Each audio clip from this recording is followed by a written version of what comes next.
Thank you for attending today. I am Corey Laparty, the moderator for this session. So you've been named your club's membership chair, now what? Thank you for attending today, and now I'm going to turn it over to Steve Lingenbrink, who's going to introduce the trainers. Well, good morning. Thank you for that introduction, Corey. I wanted to just take a moment and introduce myself. Some of you know me, some do not. I'm Steve Lingenbrink, and I was president of the Bellevue Breakfast Rotary Club back in 2005. I was your district governor in 2012-13, and I'm now currently serving at the zone level as the Zone 27 Rotary Coordinator, which is essentially the membership side of the three legs of the stool. With me today, you just met Corey Laparty. Corey is one of my right-hand people. He is an assistant Rotary Coordinator for Zone 27, and he's also a member of the brand new club task force that was formed by Rotary International just recently. So Corey's wearing two hats here today, and he's also going to be our moderator. So thank you very much, Corey, for being here. And then one of my favorite people in the world is my regional membership officer, Julie Aubrey. Julie is an actual staff member at Rotary International. So she's an employee of Rotary International. I've known her for quite a few years when she was back in club and district support. And now she's our Zone 26-27 Regional Membership Officer. And the neat thing about Julie is she's very accessible.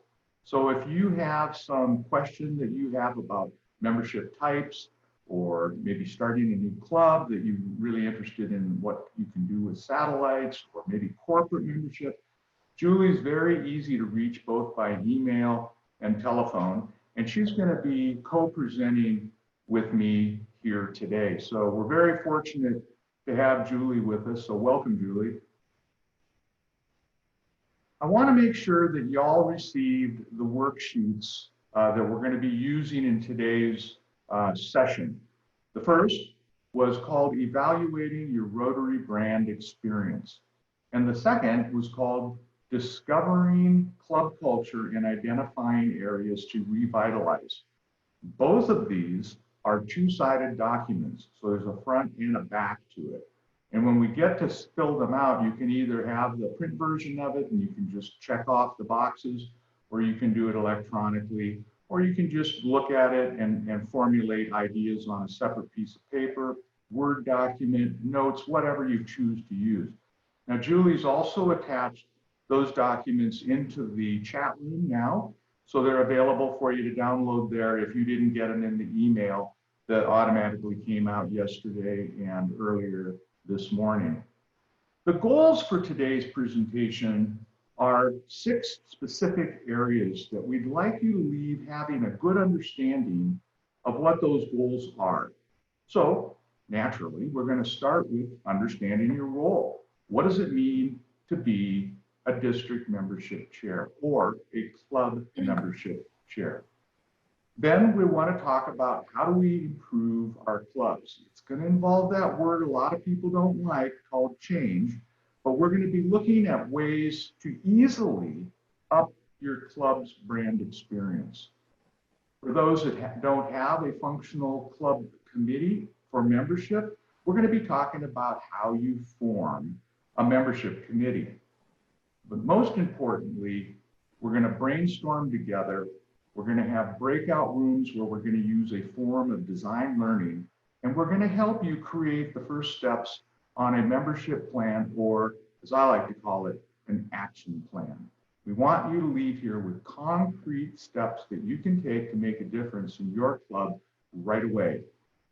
And then, of course, we need to cover the resources, both in the form of resources available from the district, from the zone, and from Rotary International itself, as well as the people that are available to help you on a regular basis.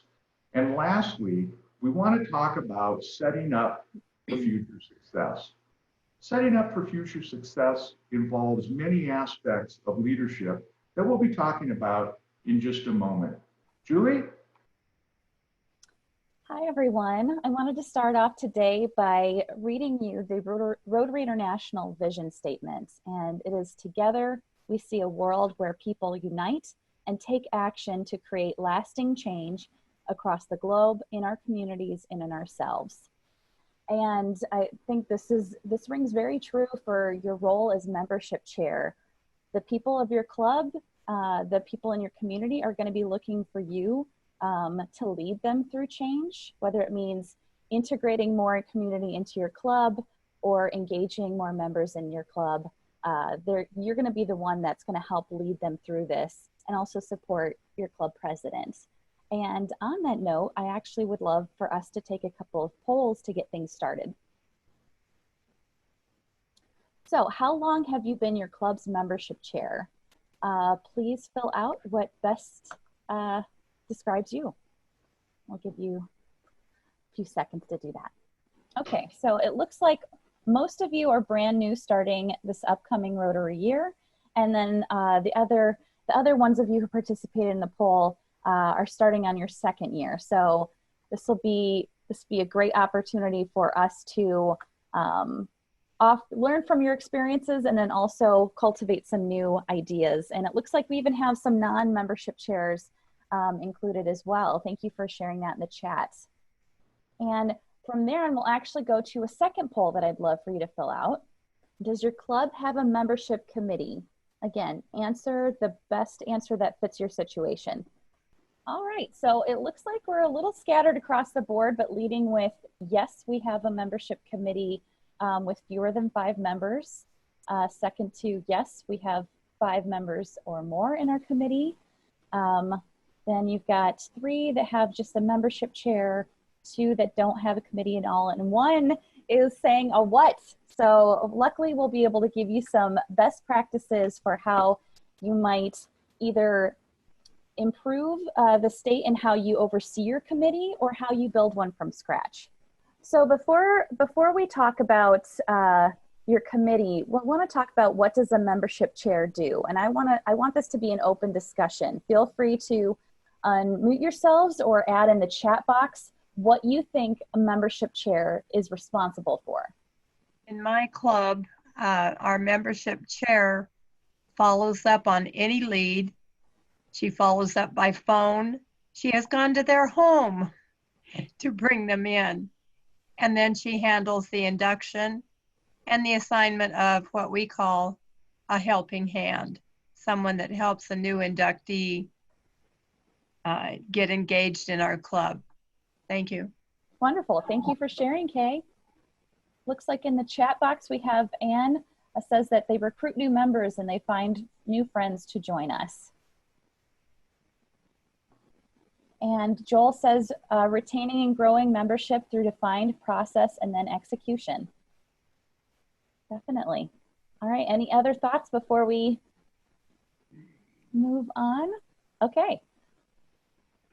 So Steve, if you'll show up, it looks like we've got one more from Nancy. Supports current members in being more participative and assist in recruiting. And yes, so your membership chair, they manage the membership committee that we talked about and we'll get into a little bit deeper.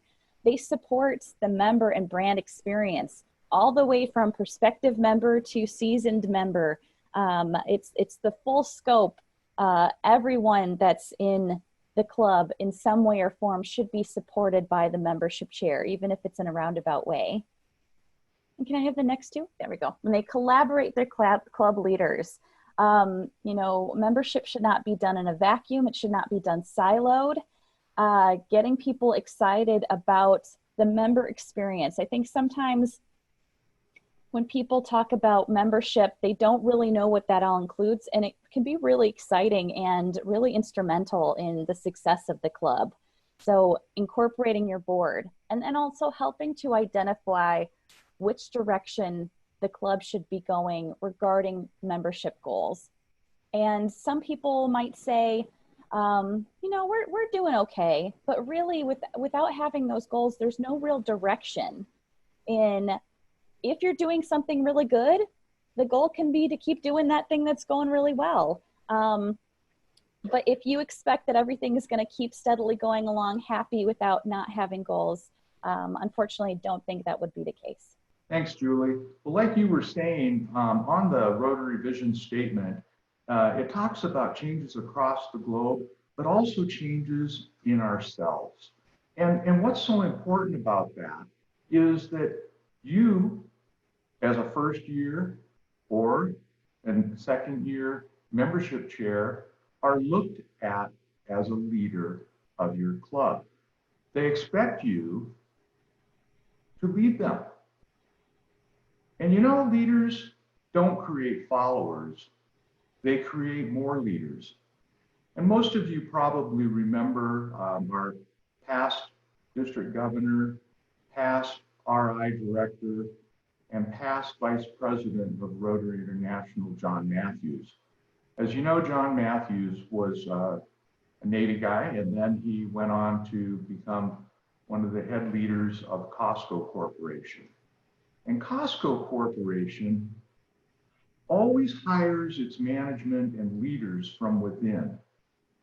In other words, most of their managers and their high-up officials started out either as a cashier or pushing grocery carts around the parking lot or putting stocking items on shelves, and then they grew them into managers.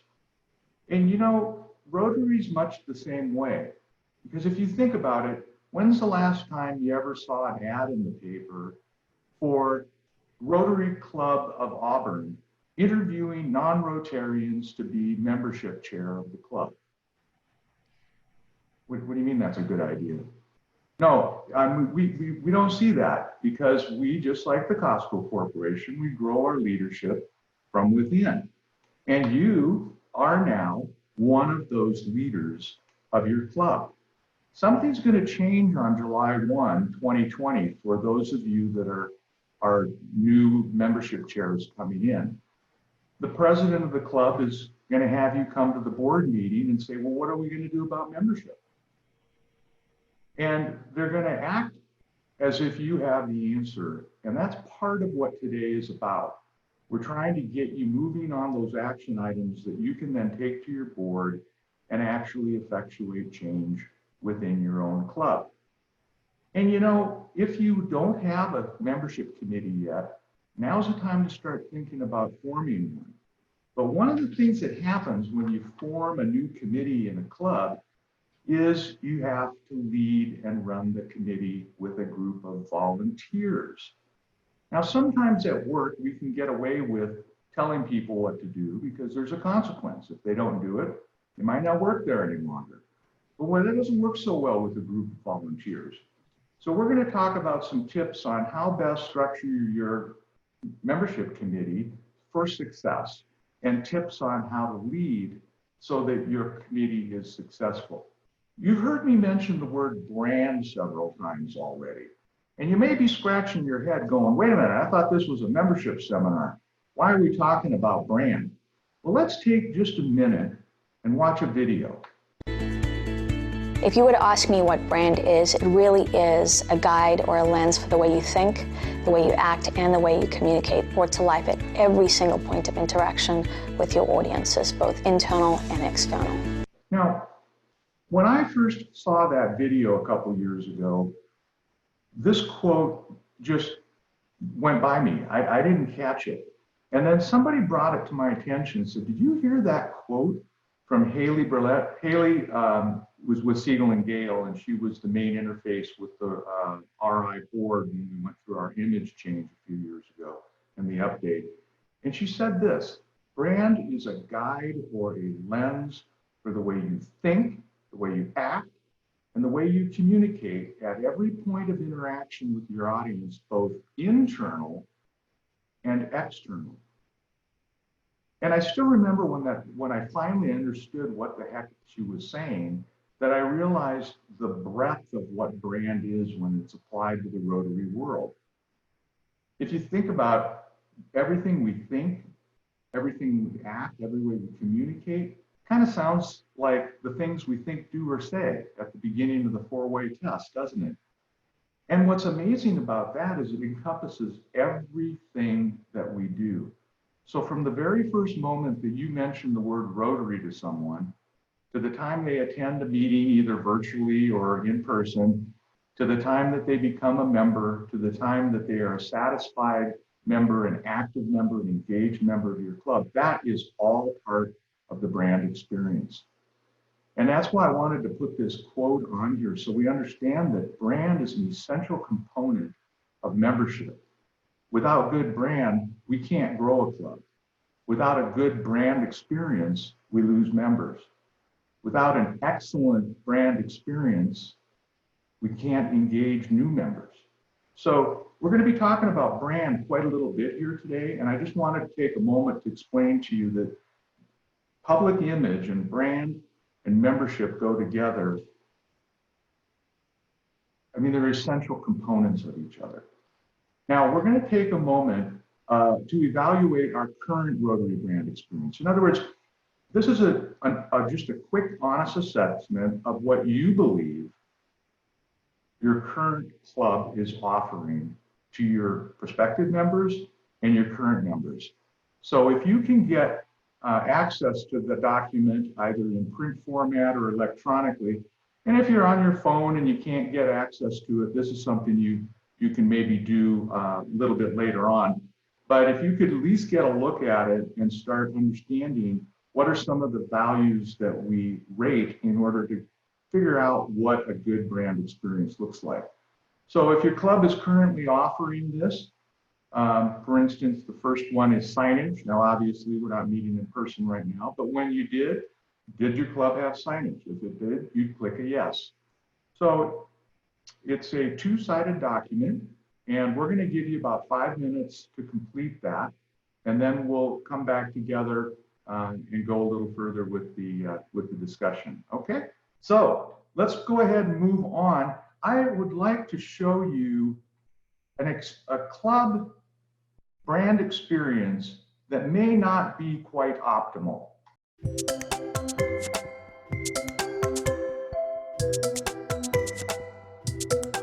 Project last Saturday. How did you like that? Oh, I loved it.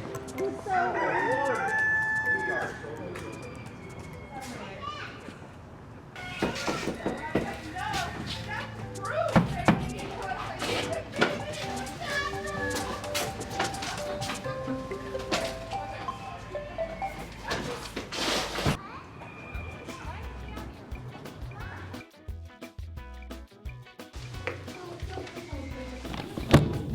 Is there something I can do for you?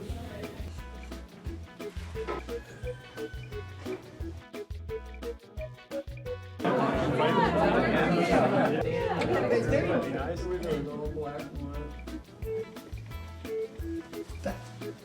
hi. Oh, thank you guys. Thank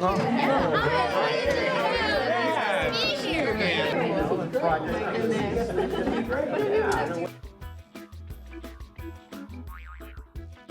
And crashing our little private party. Just kidding, buddy. We have William Bilobin back. Actually, it's Bill Ballenbeck. Well, you know, with a name like that, you need an instruction manual. Am I right? Am I right? Yeah. Oh, and well, it says right here that Bill is an attorney. That's just what we need, right? Yeah. Another attorney telling us what to do. Yeah, actually, I do probate law. That's all right. Sit down, Bill. If we let this guy keep going, we'll be here all night. Am I right? Am I right?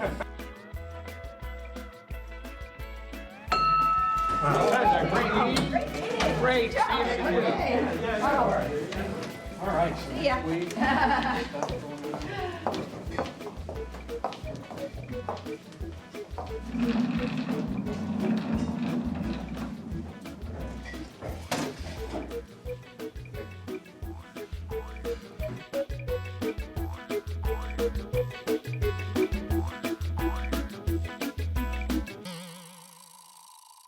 Well, there's no debating that that was a Rotary brand experience of some sort.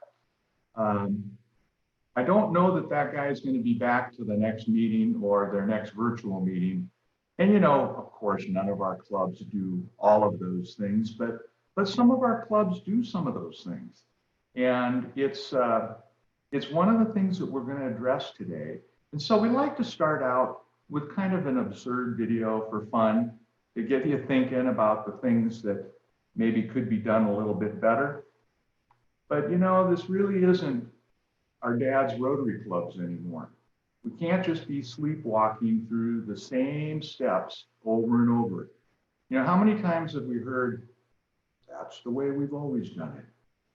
Well, now, particularly in the middle of this COVID-19 situation, we need to be thinking about new ways to do things, don't we? And we need to innovate for what things will look like in the future.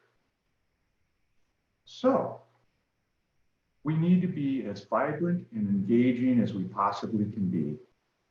And we're going to show you some steps to move in that direction, because one of our key outcomes today is we must improve our club culture and brand experience if we wish to attract and maintain Rotary members. It's not an option anymore. You know, incoming president of Rotary International, Holgard Mack, said, it will continue to be, next to polio, our #1 priority for the next 3 years.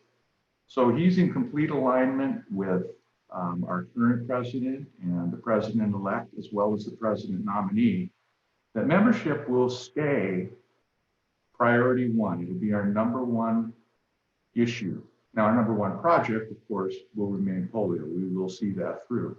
But membership is incredibly important. And if you think of the way that your club is structured, the way district is structured, even the way that the zone leadership is structured, and to the same extent, Rotary International itself, there's 3 essential elements for a successful club. 1, you have to have an extremely positive brand experience, both for the incoming new members and to retain existing members. So that's why we've spent the first almost 20 minutes talking about brand and how that interplays into the Rotary brand experience. If you have an excellent brand experience, that means you're going to have more members. So membership and brand go together like a glove and a hand. And then also the foundation. If we have more members, we're able to do more projects locally and abroad, right? And so that is supporting our foundation. Yeah, and the more projects we do locally and internationally, that drives our brand image to the outside world, to the public, to the non-Rotarians. When they see us doing those projects locally and internationally, that enhances our brand, which then brings in more members. So you can see that these 3 essential pieces are very important to a successful club. And many of you have probably heard my story about how I came to join Rotary back in 1992. If you haven't heard it and you want to hear it, it's on YouTube, and you just put in Steve Lingenbrink's first Rotary meeting and it'll pop right up. It's about 8 minutes long. But let me tell you sort of a condensed version of it. Essentially, I was at a chamber mixer on Thursday evening, and this guy invited me to come to his Rotary Club the next day. Guy I didn't know at all. And so I went ahead and said, sure, I'll be there, no problem. And then the next day I remember getting up and going there saying, why did I do this? I'm just gonna tell them that I'll attend the meeting and then thank you very much, but Rotary is not for me. And that was my intention. And I went there, ODARK 30 on a Friday morning, and I met some wonderful people. Everybody treated me like a special guest. And I was asked to sit at a table by some people that I didn't even know. They said, come join us. And the meeting started, and they had all these amazing projects that they were doing locally and internationally. And then Phil Smart Sr. got up and spoke about the third 8. And by the end of the meeting, I was like, I really don't know much about Rotary, but whatever this is, I'm interested in it. And so I went home and I talked to my wife about it. And she said, well, let's go to another meeting. Let's go to one of their local projects. And the end result of that was I ended up joining. And I just oftentimes wonder what would have happened if I had gone to that first meeting and nobody greeted me. Or what if I'd gone to that meeting and somebody said, no, don't sit in that chair. That's Joe's chair. We don't want you sitting there.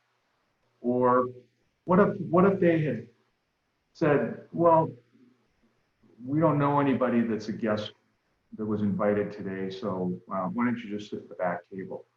Or what if they weren't doing any local projects? If any one of those things had happened, ladies and gentlemen, I can guarantee you I wouldn't be standing here in front of you now. I never would have been president of my club, never would have been district governor. My kids never would have gotten to go on all the international trips that we've been on. And I know what a gigantic change, they're in their 20s now, but I know what a difference that made to their lives and their understanding of how the rest of the world functions. You know, when you're a young kid from Bellevue, Washington, you don't get exposed to the way the rest of the world lives very often, but going to Romania and Kenya and projects in Guatemala really opened their eyes to the rest of the world. And so I don't think it just changed my life, which I know it did, but I think it changed the lives of our kids too. So our whole family ended up benefiting from that one positive brand experience. So I look back on it now and I know that that positive brand experience meant the difference between me walking away and never becoming a member of Rotary and becoming part of the Rotary family at that point in time. So that's why we want to talk to you about how can you inspire your club to improve its Rotary brand experience? How can you, as the membership chair, work on that to inspire your club to provide an excellent Rotary brand experience? So, Julie, I'm going to turn it over to you. Thank you. And I have to say, yeah, the brand is so much more than, a lot of times people just associate it with the Rotary colors or logo. It's about all those things. And your club culture can drive the brand experience. So I would love to invite you at this time to take out the second handout, and Steve, if you wouldn't mind showing a picture of that as well. And I've added the link again in the chat box in case you need to download it. And this is a really great survey that Zones 26 and 27 created to take a quick pulse check about how you feel about your club's culture. So I invite you to take a moment or two to fill that out. And when you're done, was there anyone that was able to get all 5s on their club? And that's okay, right? It just means that there's some opportunity to look in on how to really improve the club culture. So keep these surveys handy because you're going to be using this information as we move forward. But first we want to take a moment that's going to come into play when you're looking at your club's brand, the club experience, the club culture, and who, if you can build a team, if you have a team, if you can get them all looking in the same direction and with your vision, can really offer some support here. So I want to give credit to this visual. A Rotarian from Texas showed me this visual, and I just loved it when it came to looking at a membership committee. And the reason for that is you don't need a separate person for each one of these things, a recruiter, a host, a closer, or a mentor, but you want that kind of mentality to exist. You know, you'll see some strengths. For instance, I've recognized I'm not a great recruiter for my club, but I'm a really good closer. I can follow up.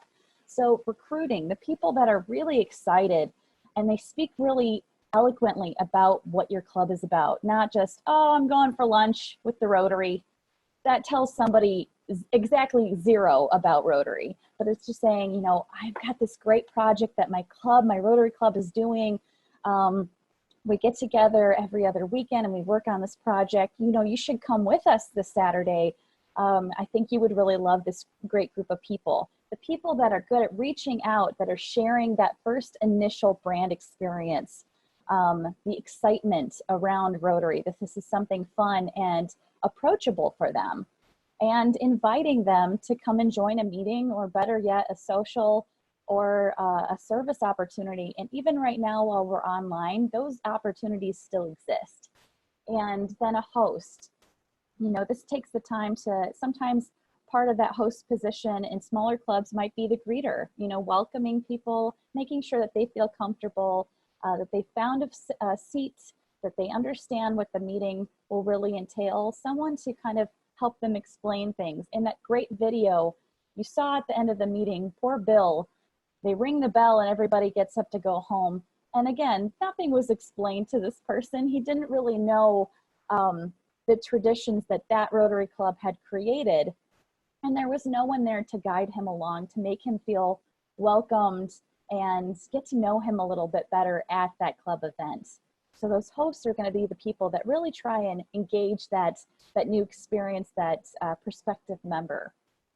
And a closer is going to be someone that follows up with engagement.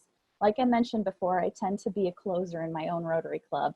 And that is, if you've got someone that they're showing up to meetings and they might have missed the last meeting, or you can tell that they belong in your club. They've got the talent, they've got the drive for service. They'd be a great addition to your club. Doing that personal outreach, checking in with them to see like, hey, how are you doing? And right now, there's no better time than to do some personal outreach, just to see how people are doing, see if they would love to come to maybe the next social that's happening. You know, we've really appreciated you coming to our meetings, and we think that you would be a great fit if you want to join our club. Somebody that's going to try and bring that around so that it's not just somebody who's hopping in and out of Rotary sessions, but someone that could help them commit to Rotary and join the club officially. And then a mentor. This position is absolutely crucial, especially since most members leave Rotary. If they're going to leave Rotary, they leave in the first 3 years. And that's because they might have not understood what their club was about, the expectations on both the club's end and the members' end. They didn't feel supported. They never really got attached to anything, and they never developed those roots. If you have a mentor that's helping guide them along, understanding what it means to be a member of that club, helping them get to know and build those relationships with other members in the club, and then even helps facilitate new member orientation, which is really crucial to, again, allowing them to understand what the club is about, the extent that Rotary has to offer them as a Rotarian, and helping them engage further. So, and I like how with mentors, it kind of, that image kind of circles back around to the top, because that it might back off a little bit, but that never really fully goes away, because just after your member has been in Rotary now for 2 or 3 years doesn't mean that the attention and care of them as a member goes away. It just transforms. It's just a different type of care to make sure that they still feel engaged and welcomed in the club, and that they're participating. You see them maybe not starting to attend meetings, again, it's another opportunity to outreach and rope them back in. So these are just some of the words when you're looking at building your committee, or if you're trying to help assign duties or give them a vision, some of this language might be able to help with that. Julie? Yes. Got a couple of questions offline here. One was, we have some members that aren't comfortable getting onto the technology and actually joining our club. What can be done about that? And I wrote it back that we were having that same problem. We had 10–15% of our more mature members that weren't sophisticated in the particular platform that we were using. And so we formed a technology work group that got on the phone with them. Some of these people live at Emerald Heights, which is an assisted living facility, and they have people that could help. They came in, helped us remotely configure their devices and get them online, and then had a couple of private, actually 4 private sessions where we walked them through, and I'm one of our oldest members, Chuck Barnes, has now been on the last 2 meetings, smiling ear to ear because he's now able to join the meetings. The other part of the question was, in this new environment that we're in, how do we creatively attract new members? And again, I can only base it on a few clubs that I've talked to, maybe a dozen or so. They say the key is making sure that the program flows and is entertaining and that you have a decent speaker. If you can provide that same great brand experience, if you've got some skilled people in technology handling the reins so that everything flows smoothly. If no one knows what they're doing, then you've got to reach out and get some help from somewhere outside. That'd be a great time to invite someone to come and visit as well. I do know that most of the clubs that are employing good quality technology, having good speakers, continuing to do local things like supporting restaurants and getting food to hospitals and that sort of thing, there's more interest in Rotary right now than there has been in a long time. And in fact, the club of Tucson said that their membership has actually gone up during this time, and their attendance is higher than they had ever had it during the meeting in person in brick and mortar. We're also experiencing that. So there's a lot of good that can come out of this. There's no reason why you can't do a public post, and then if someone's interested off of Facebook or LinkedIn or whatever, to hear the Attorney General speak or whoever you happen to have at your meeting, then provide them the link privately. Don't post the actual Zoom link on your Facebook page unless you want a lot of unwanted visitors. So that's the answer. Julie, do you have anything you'd like to add to that? No, I love that story. And honestly, I want to echo what you said about Rotary's made for moments like what we're going through right now. And people are looking for ways to connect. We have a platform called Membership Leads where people go to Rotary.org and show their interest if they want to join a Rotary club. And there was a huge increase, a boom. It started back in March because people are looking for ways to connect. They're looking for ways to serve. They don't really know how to do that right now. And Rotary has already got the tools that they need to better connect with their community and give back. And I think that's a great idea as far as opening that up to the community. And this is just another example of not creating silos, not thinking that someone else is going to do the work. But if you have an idea, again, that resonates with brand, teaming up, if you have a public image chair or somebody that handles your social media, being in sync with them on how to draw in prospective members or community members that just want to know more about what you're doing. And they might not be prospective members, but they might even be prospective donors. So like I talked about before, there's a lot of times people just kind of have an idea of what they want to do with their club, but really pen to paper, laying it all out. And it doesn't have to be heavily detailed, but at least having I want to do this one thing. So a goal without a plan is just a wish. I would give whoever said that credit, but there's a lot of people on the internet that try and take credit for this quote, but it doesn't matter because it's a great idea and it's very, very true. So that's the reason why you need a plan. It doesn't have to be intense. And the nice thing is if you have a few goals and you can create the plan and say something in the plan doesn't work, you just change the plan. You don't change the goal. You just adjust the plan as you move forward, as you've learned things. And so now we want to give you an idea. These are some things realistically you can set up 3 action membership goals that based off of, what you learned from the 2 surveys that you filled out previously about your brand experience, about creating a healthy club culture. There might be some things that jump off the page that could inspire some 3 goals that you'll set. And then you want to build out a plan to achieve these goals. So I've given an example here, and it's one I hear about a lot. and that is implementing an updated new member orientation program. I've heard from certain people, they're like, oh, we do Red Badge, but we don't really enforce it. I feel like I've heard that exact quote. I don't even know how many times.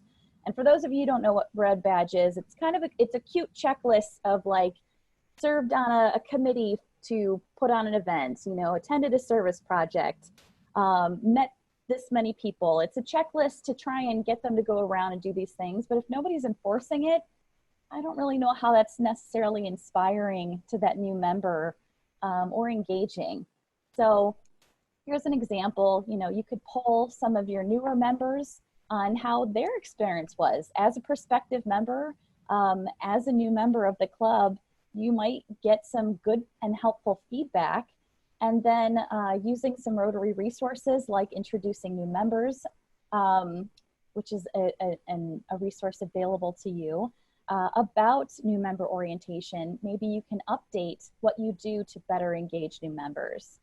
And as you'll see too in this plan that I've created, it's not super intense, it's very approachable, but it also gives deadlines by which I want to complete each one of these tasks. So this is just an example, but we really wanted to give you an idea. So now it's up to you.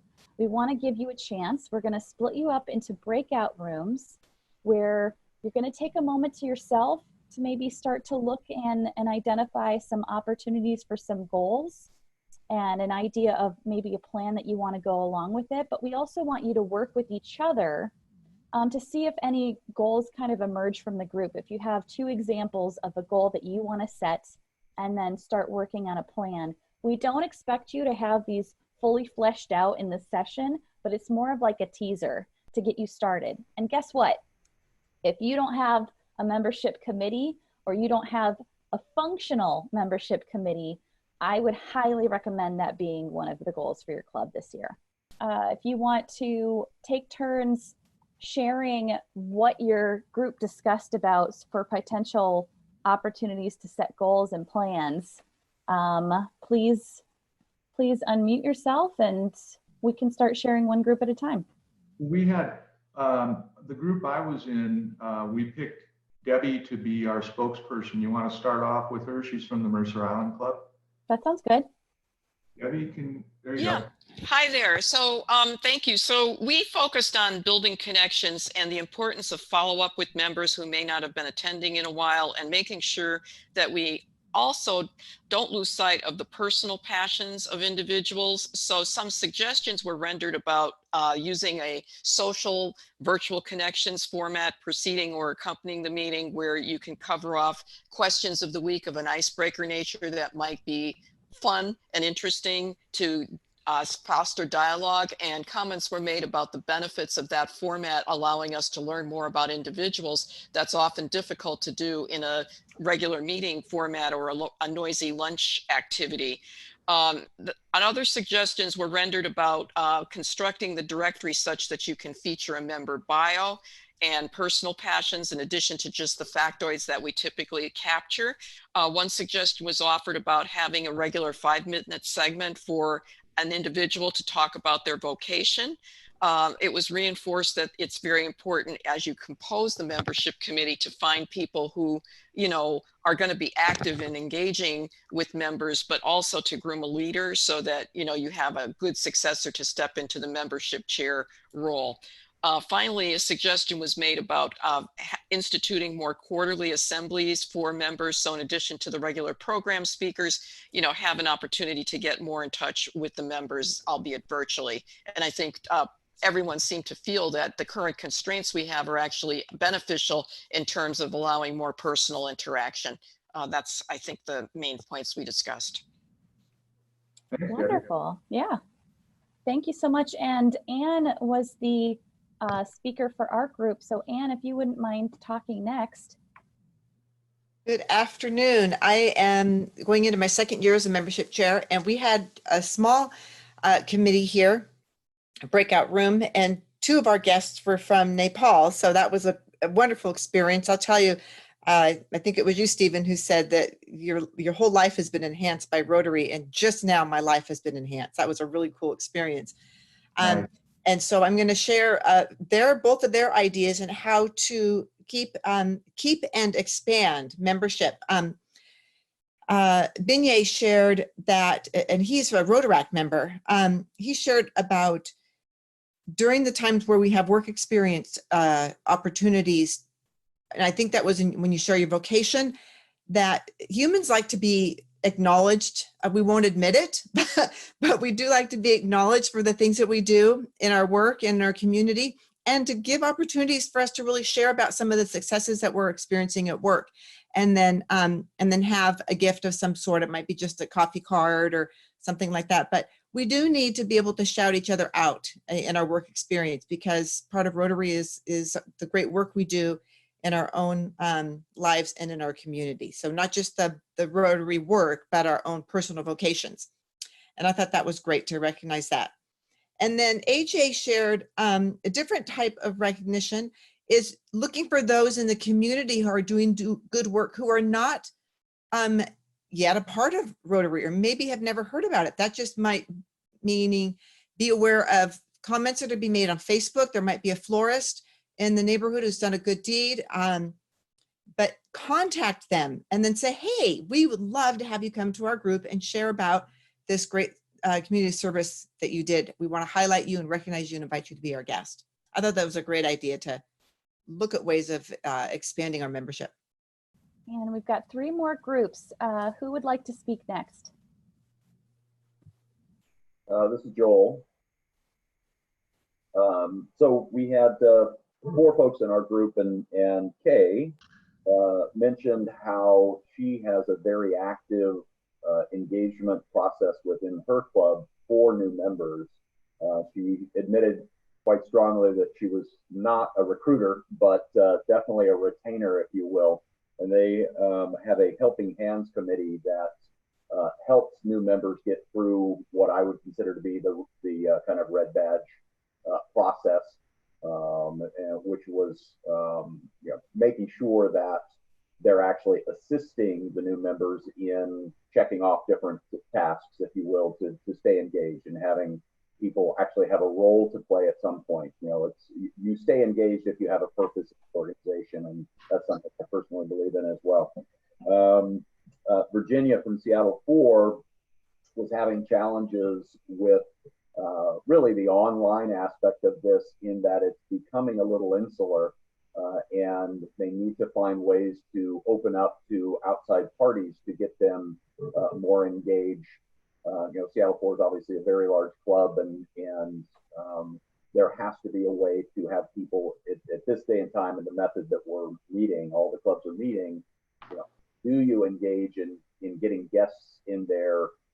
They'll come and they'll watch the meeting, and if the meeting is engaging, fabulous.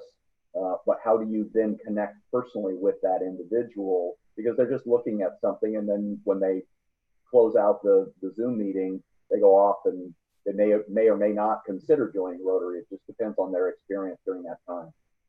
So she's really challenged by that. And Bill is challenged, I think, has a great solution to this, but at his level, he's dealing with new CDC requirements for Rotary overall to make sure that our insurance actually stays intact and covers us. So we have to follow CDC compliance issues. So how will we meet in the future if we're still restricted to 10 people per meeting or 20 people per meeting? And I think he had at least one very good idea, probably has lots more, but we were running out of time, was to have a kind of a rotating list of individuals who could get together physically whenever that happens, but simultaneously to broadcast live on YouTube, so you can share with the entire club if it's bigger than that number. That's the individual limit. But that also gives you an opportunity to engage people all over the place. And he mentioned it, and it's definitely true in my club as well. Our Zoom meetings have included speakers from all over the country and all over the world, because we're shooting on all over the world. We had a great panel for survivors of COVID for our speakers. One morning, we also had an individual from Los Angeles.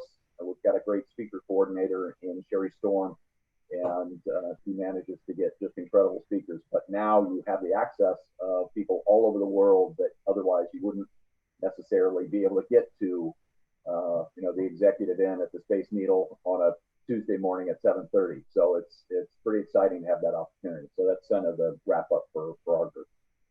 Okay, good. We got 2 more groups to report out. Who would like to go next? This is Dale Galvin. I'm group number 4. So we had Rotarians from Issaquah, Burien, Lake Forest Park, and I'm with Seattle Northeast. And Robin's the president of Lake Forest Park. She happens to be my neighbor here at Sheridan Beach. But it was interesting, Wendy's comment from Issaquah was that this has been a bit of a challenge for her club, COVID, and that the number of folks that are participating in their Zoom meetings are a little bit down. And because they're all dealing with the challenges in their businesses and personal lives. And it certainly brings into mind the importance of us as community to reach out to our individual members and support them now in their time of crisis. And I know that I've seen that at my own club because of the nature of my work. I do a lot of legal work that involves folks with challenges like this. And so reaching out to other members, I think is really critical to get them back in the club and feel supported. Robin spoke about the fact that she's a cheerleader, and if you know Robin, that fits her personality. And as the president of her club, she's brought in the last year 10 new members just simply because she promotes Rotary wherever she goes. And she's a great cheerleader. In my case, I've been the membership committee chair for my club for the last year.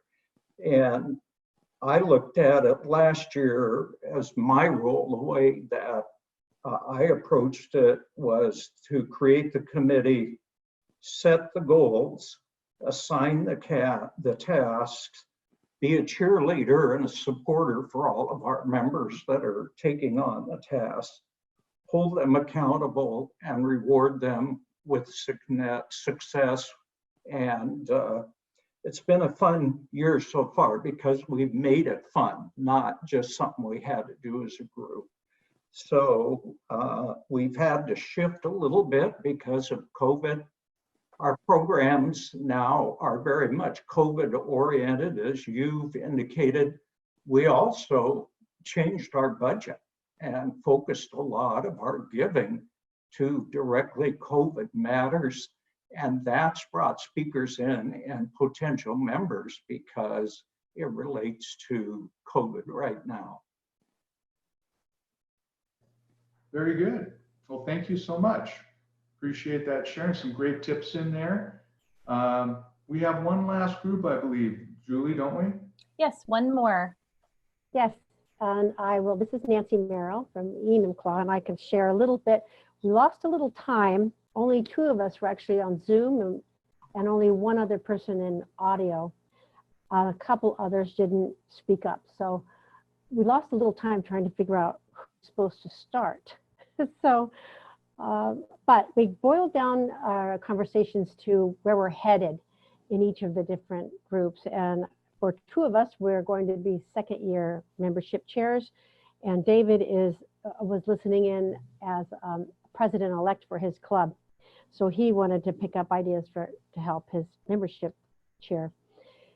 I think what we were responding to the different things we had heard, and I particularly brought up that I feel like in our club we have to start with a survey, frankly, of where our members feel they are at and how we can move forward with encouraging. We encourage people to attend. We've got issues around times of day and days of the week that we seem to spin in circles having conversations about. But we also lack, though we have 2 significant fundraisers, we lack an ongoing community project where people in our community see Rotarians actively involved as Rotarians. And I think we need to, going back to that idea of that branding, that we need a local ongoing project where we are visibly being witnessed in our community doing the work that we do so well, which is to give back. So I think I'm going to bring that to our committee and our club. So that was my goal. And David talked about, and I'm sorry, I forgot David Rear Club, Minix.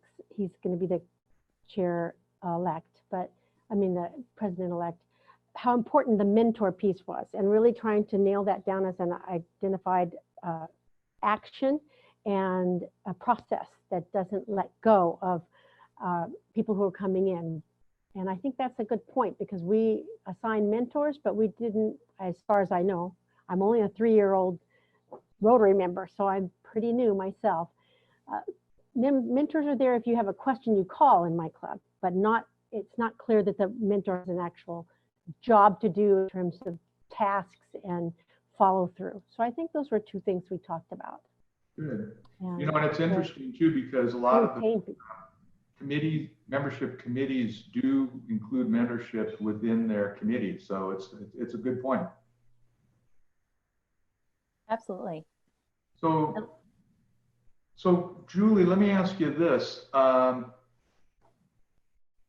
there any additional resources that are available? I mean, we've heard some great ideas here, but what else can we offer to our participants today in the way of resources to help with the issues of a great brand experience and club culture?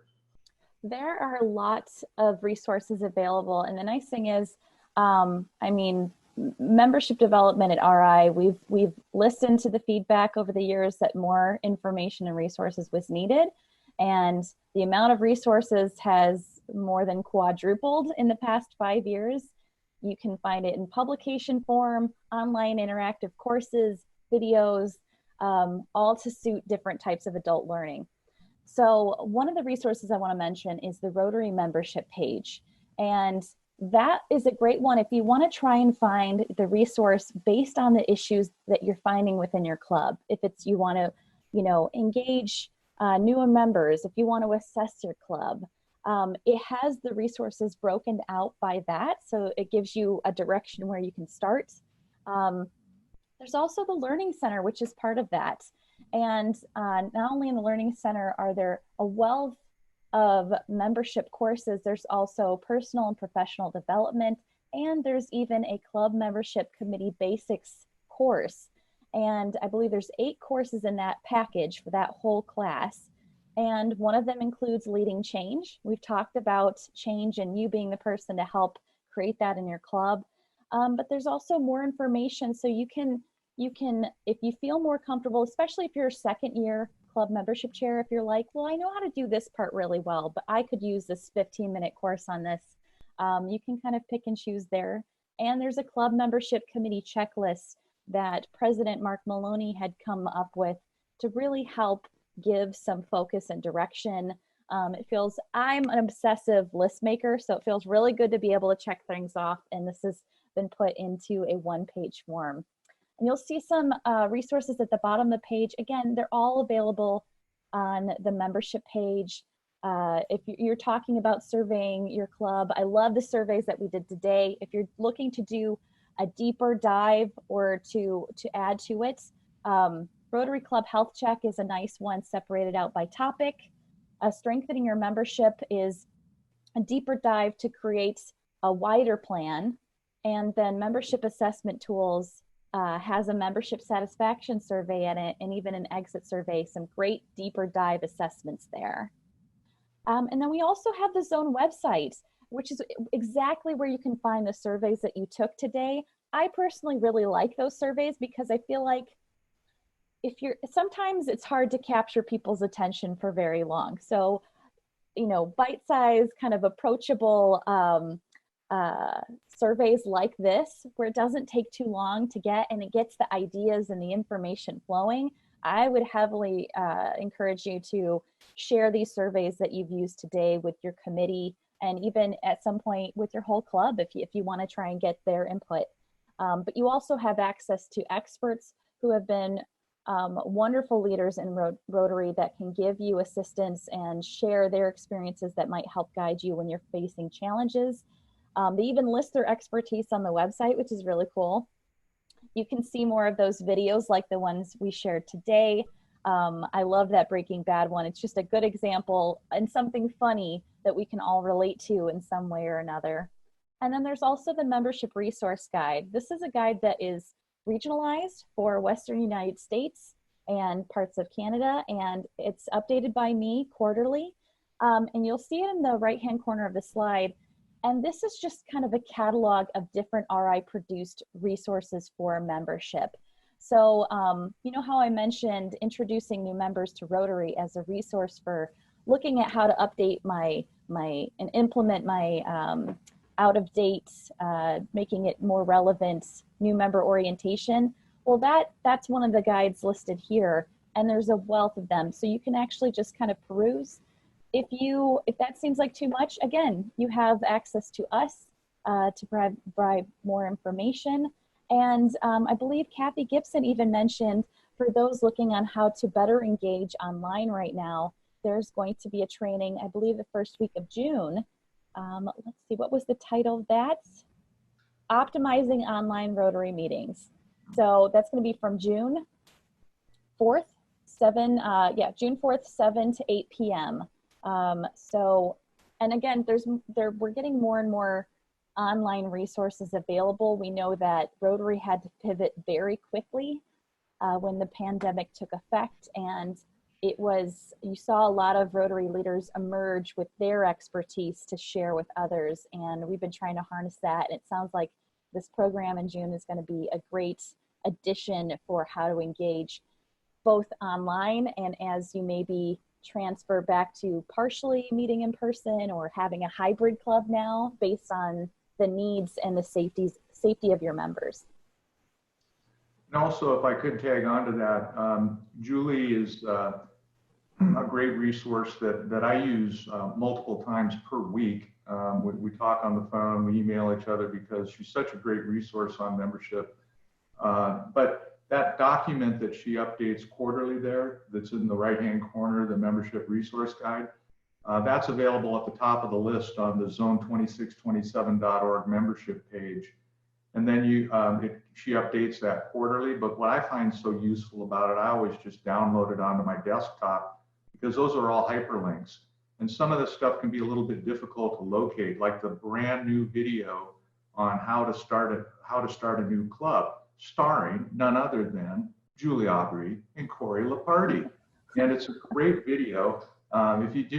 Even if you're not interested in starting a new club, you ought to watch the video because it's so well done. They did a great job on it, rolled it out in a very limited, a very short period of time, but ended up with a very high quality product. So kudos to both of you for that. But there's a plethora of other material that you can directly link to from that. So whenever I have a question, I'm looking for something, I always scroll down that and just get the hyperlink.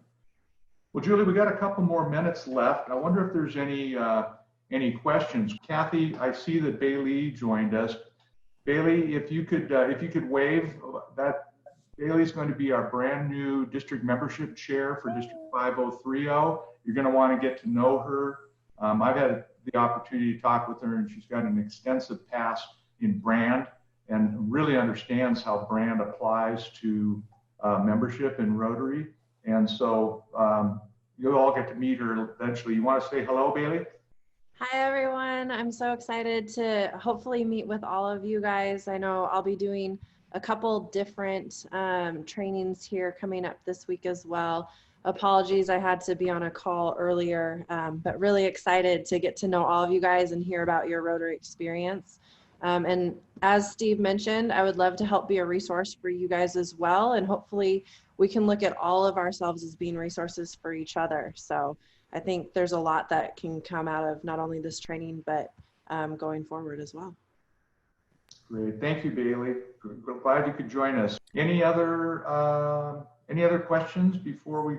Steve, we do have one, and it says, are there programs which one can go to which would help us get more involvement from members, not just meetings, but projects? seems like the same folks are always involved. I would say, well, there are some courses, like there's online courses like in the membership resource guide that's on the Zone website, you know, best practices for engaging members. But I feel like this is a really good opportunity to survey the members who aren't joining in existing projects to see what their interests are.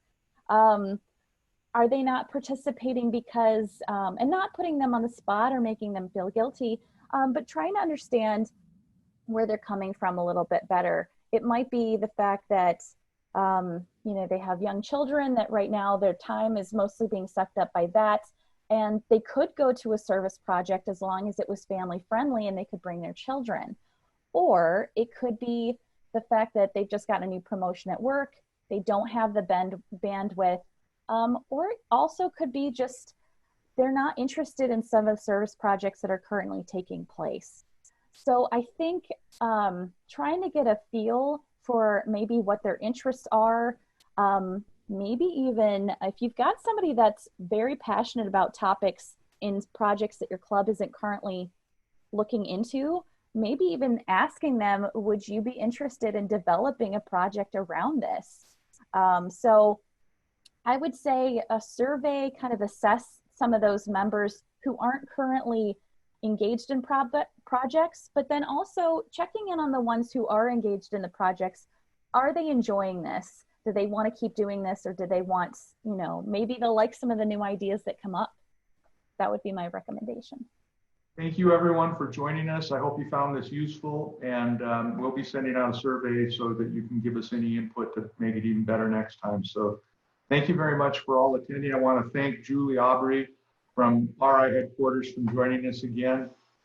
Big welcome to our new district membership chair, Bailey, and Corey Leparty from District 5020. Thank you so much for helping us with the technology today and participating and helping us get ready to put on this event. Thanks very much. And with that, we'll go to adjournment. You have a good rest of the weekend and enjoy your Memorial Day.